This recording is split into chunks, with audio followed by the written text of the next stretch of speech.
Assalamualaikum warahmatullahi wabarakatuh.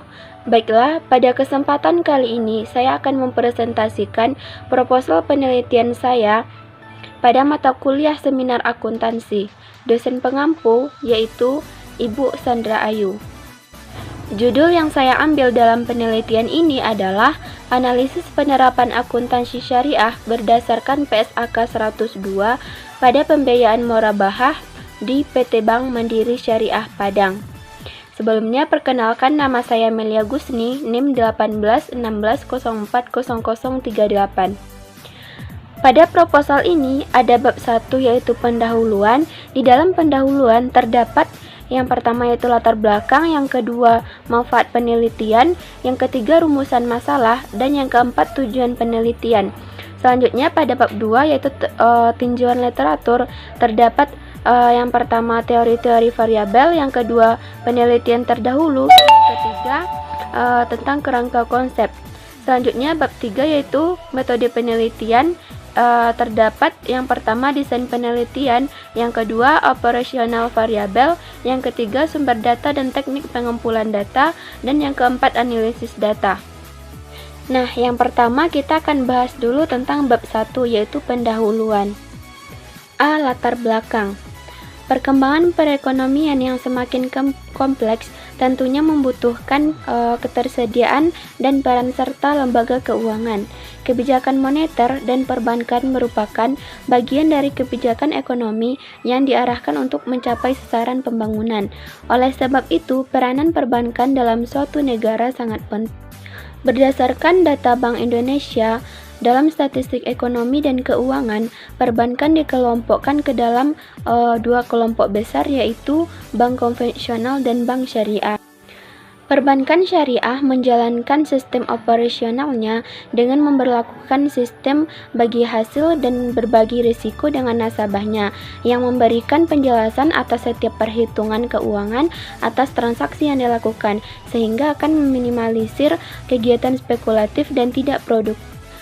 Dalam hal-hal produk yang ditawarkan oleh bank syariah, produk-produk tersebut sebagian besar memiliki kesamaan dengan produk-produk yang ditawarkan oleh bank konvensional. Namun, dalam hal penerapannya tentunya berbeda.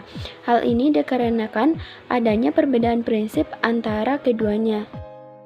Selanjutnya yaitu yang B, yaitu rumusan masalah. Yang menjadi rumusan masalah dalam penelitian ini adalah apakah penerapan akuntansi syariah pada pembiayaan murabahah di PT Bank Mandiri Syariah Padang sudah sesuai dengan PSAK 102. Dan selanjutnya yang C, tujuan dari penelitian ini yaitu untuk mengetahui kesesuaian penerapan akuntansi syariah pada pembiayaan murabahah pada PT Bank Mandiri Syariah Padang dengan PSAK 102. Selanjutnya yaitu yang D, yaitu manfaat penelitian.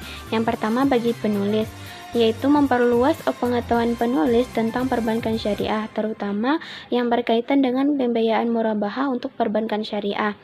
Yang kedua, manfaat bagi PT Bank Mandiri Syariah Padang, yaitu sebagai informasi tambahan bagi PT Bank Mandiri Syariah Padang mengenai hal-hal yang berkaitan dengan penerapan perlakuan akuntansi pembiayaan murabahah berdasarkan PSAK 102. Selanjutnya yaitu bab 2 tentang tinjauan literatur. Yang A yaitu teori-teori variabel. 1. Akuntansi syariah. Pengertian akuntansi syariah.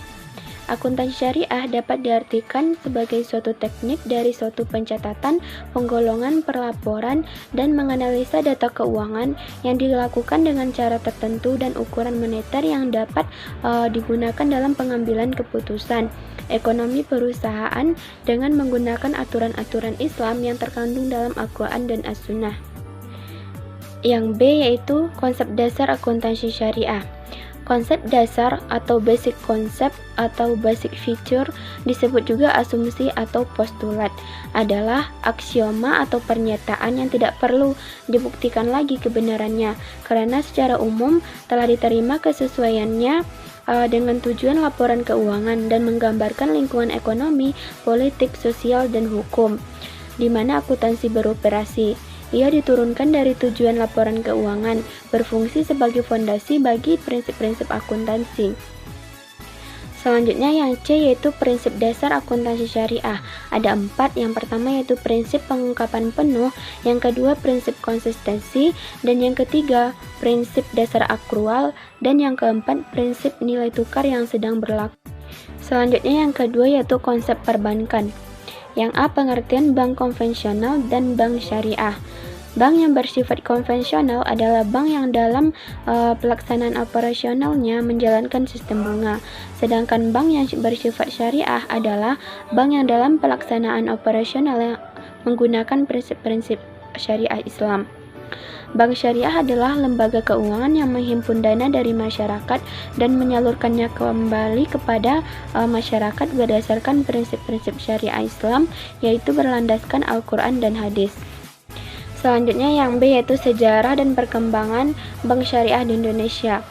Lahirnya bank syariah pertama di Indonesia yaitu Bank Muamalat Indonesia pada tahun 1991 sebelum diundangkannya Undang-Undang tentang Perbankan yang baru, yaitu Undang-Undang Nomor 7 Tahun 1992. Berdasarkan undang-undang tersebut, dimungkinkan bagi bank untuk melakukan kegiatan usahanya bukan berdasarkan bunga, tetapi berdasarkan bagi hasil.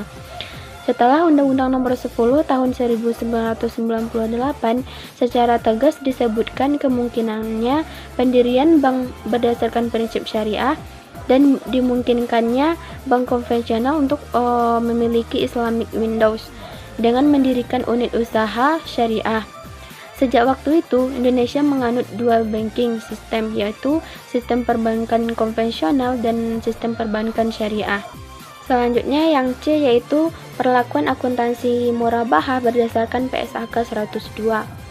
PSAK 102 bertujuan untuk mengatur pengakuan, pengukuran, penyajian, dan pengungkapan transaksi murabahah yang dapat diterapkan untuk lembaga keuangan seperti bank, asuransi, lembaga pembiayaan dan dana pensiun, koperasi, dan lainnya yang menjalankan transaksi murabahah. Di samping itu, PSAK 102 juga diterapkan oleh pihak-pihak yang melakukan transaksi murabahah dengan lembaga keuangan tersebut. Selanjutnya yaitu yang D, pembiayaan murabahah berdasarkan PSAK 102. PSAK 102 tentang akuntansi murabahah paragraf 5. Murabahah adalah akad jual beli barang dengan harga jual sebesar biaya perolehan ditambah keuntungan yang disepakati, dan penjual harus mengungkapkan biaya perolehan barang tersebut kepada pembeli. Selanjutnya penelitian terdahulu. Yang pertama yaitu peneliti Muzayyidatul Habibah dan Alfu Hikmah. Jenis penelitian yaitu kualitatif. Judul penelitian yaitu analisis penerapan akuntansi syariah berdasarkan PSAK 102 pada pembiayaan murabahah di BMT Kabupaten Pati, Jurnal Ekonomi Syariah volume 4 nomor 1 Juni 2016. Halaman 114 sampai 136. Hasil penelitian mengidentifikasikan bahwa masih terdapat BMT yang melakukan pengakuan persediaan yang seharusnya tidak perlu dilakukan karena praktik yang dilakukan merupakan transaksi pembiayaan murabahah, bukan transaksi murabahah berbasis jual beli. Selanjutnya yaitu bab 3 tentang metode penelitian. A. Desain penelitian yaitu penelitian kualitatif. Yang B. Operasional variabelnya yaitu pembiayaan murabahah, yaitu pengakuan, pengukuran, penyajian, dan pengungkapan murabahah. Selanjutnya yang C. Sumber dan teknik pengumpulan data. Datanya diperoleh yaitu library research dan field research atau data lapangan dan data kepustakaan. Teknik pengumpulan datanya yaitu field research dengan dokumentasi dan wawancara. Yang D, selanjutnya yang D yaitu analisis data. Langkah-langkah analisis data dalam penelitian ini, yang pertama yaitu data reduction atau reduksi data, yang kedua data display atau penyajian data, yang ketiga conclusion drawing atau verification, yaitu simpulan atau verifikasi. Sekianlah presentasi proposal dari saya. Terima kasih. Assalamualaikum warahmatullahi wabarakatuh.